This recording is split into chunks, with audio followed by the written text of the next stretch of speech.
حضرت صالح علیہ السلام نے قوم کو کیا نصیحت کی؟ بسم اللہ الرحمن الرحیم۔ السلام علیکم۔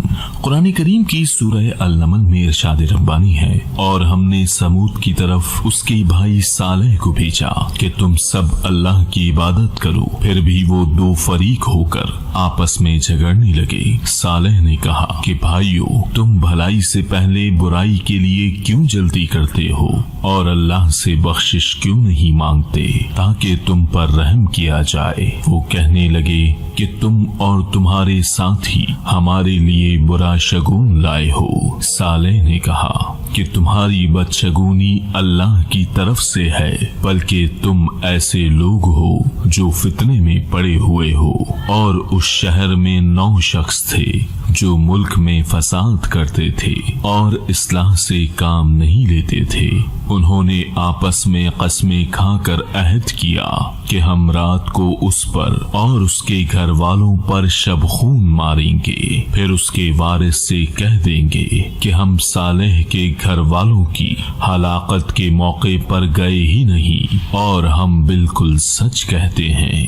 صالح علیہ السلام کو سمود کی طرف نبی بنا کر بھیجا گیا تھا۔ آپ نے اپنی قوم کو مسلسل نصیحت کی، انہیں بڑی حکمت اور نرمی سے اللہ کی طرف دعوت دی۔ آپ ان سے فرماتے کہ میرے بھائیوں، کیا تمہارا یہ خیال ہے کہ تم یہاں ہمیشہ رہو گے؟ کیا تمہارا خیال ہے تم ہمیشہ ان محلات میں آباد رہو گے؟ کیا تمہارا خیال ہے کہ تم ان باغات اور دریاؤں کے درمیان ہمیشہ رہو گے؟ کیا تم ان کھیتوں اور درختوں سے ہمیشہ خوراک کھاؤ گے؟ کیا تم ان پہاڑوں سے ہمیشہ گھر تراشو گے؟ قطعاً نہیں، یہ نہیں ہو سکتا میرے بھائیوں۔ مجھے بتاؤ تمہارے باپ دادا کیوں مر گئے؟ ان کے محلات تھے، ان کے بھی باغات اور چشمے تھے، ان کی بھی کاشتکاری اور نخلستان تھے، وہ بھی پہاڑوں سے گھر تراشتے اور ان میں رہتے تھے، لیکن اس سب کچھ نے ان کو کوئی فائدہ نہیں دیا، اور یہ سب کچھ انہیں اس دنیا میں روک نہیں سکا۔ ان تک موت کا فرشتہ پہنچا اور اس نے ان تک پہنچنے کا راستہ پا لیا۔ تم بھی اسی طرح مر جاؤ گے۔ اللہ تمہیں دوبارہ اٹھائے گا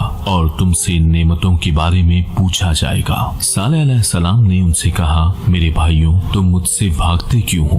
آخر تم ڈرتے کیوں ہو؟ میں تمہارے مال سے کچھ کم نہیں کروں گا، میں تم سے کچھ طلب نہیں کروں گا۔ میں تمہیں نصیحت کرتا ہوں اور اپنے رب کے پیغامات تمہیں پہنچاتا ہوں۔ میں اس کام پر تم سے کوئی اجرت کا مطالبہ نہیں کرتا، میری اجرت تو پروردگار عالم کے ذمہ ہے۔ میرے بھائیوں، تم میری پیروی کیوں نہیں کرتے؟ یقین مانو میں تمہارا دلی خیر خواہ ہوں۔ تم ان کی پیروی کیوں کرتے ہو جو لوگوں پر ظلم کرتے ہیں اور ان کے مال ہڑپ کر لیتے ہیں؟ وہ لوگ بدماشی کا ارتکاب کرتے ہیں اور زمین میں دنگا فساد برپا کرتے ہیں، اور وہ اچھے کام نہیں کرتے۔ حضرت صالح علیہ السلام کی مسلسل تبلیغ سے قوم تنگ آ گئی اور اس کا کوئی جواب نہ دے سکی، بلکہ انہوں نے کہا کہ تجھ پر تو جادو ہو چکا ہے، تو صرف ہماری طرح کا ایک انسان ہے۔ قوم کے سرداروں نے ان سے کہا کہ یہ تو محض تم جیسا ایک انسان ہے، وہی کچھ کھاتا ہے جو تم کھاتے ہو اور وہی کچھ پیتا ہے جو تم پیتے ہو۔ کیا وہ تمہیں اس بات کا وعدہ دیتا ہے